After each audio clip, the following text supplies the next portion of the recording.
Հարգելի բարեկամներ, ես հիշում եմ, որ Երևանի ավականու ընտրություններում ԿՊ-ն կարգախոսում էր, ասեք, կանենք, այսինքն պետք է քաղաքացիները ասեին, ԿՊ-ն էլ աներ։ Այս պարագայում դուք եք ասել, մենք ասում ենք ձեր ասածը, ձեր խոստացածը կատարեք, չենք խոսում են բոլոր մյուս խոստումների մասին, որոնք ձախողել եք, կոնկրետ խոսում ենք շուրջ 500,000 մեր կենսաթոշակառուների մասին։ Բերել ենք, դրել ենք դեր առաջ, ասում ենք, խոստացել եք, պարտավորվել եք, կատարեք։ Ինչու ենք ասում, որ ենքով կատարեք։ Որովհետև վաղը դուք չեք լինելու, դուք իշխանություն է լինելու եւ արև-արևելքից դուրս գալու արևմուտքում մայրամտնելու, բայց պարոն Ռուբինյան այստեղ նստած չի լինելու, Ռուբինյան չէ, Արշակյան այստեղ նստած չի լինելու։ Որպեսզի ցանկացած կառավարություն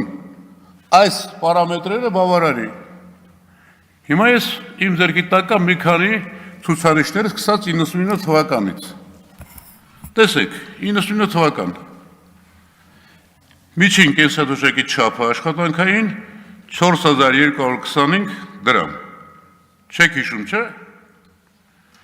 2008 թվականին այդ կենսաթոշակի չափը եղել է 22500 քանի դրամ, այսինքն 5 անգամ 500%-ով ավելացել է, և 2008 թվականին ավելացել է կենսաթոշակները 68%-ով։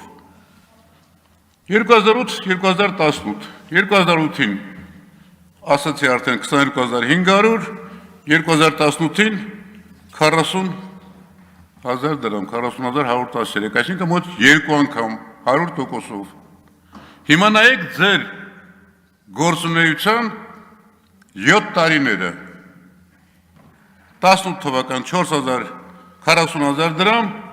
23 թվական, դեռ 23-ն եմ ասում, 49,000, որովհետև էլի չի բարձրացել դրանից հետո, 49,000 դրամ։ Տիկին Հերիքնազի ասած 22%-ը,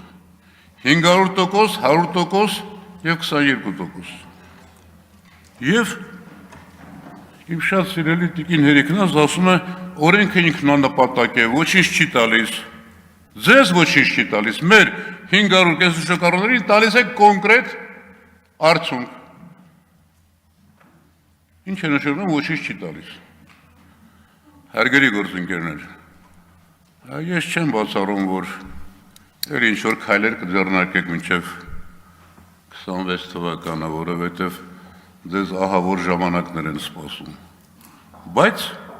մենք ուղղակի ձեզ պարտադրում ենք, ձեր խոստումները կատարեք և ասում ենք մեր քաղաքացիների անունից, ձեր տասնյակ ու տասնյակ ձախողված խոստումներից այս մեկը ևս դուք ձախողել եք։ Շնորհակալ եմ։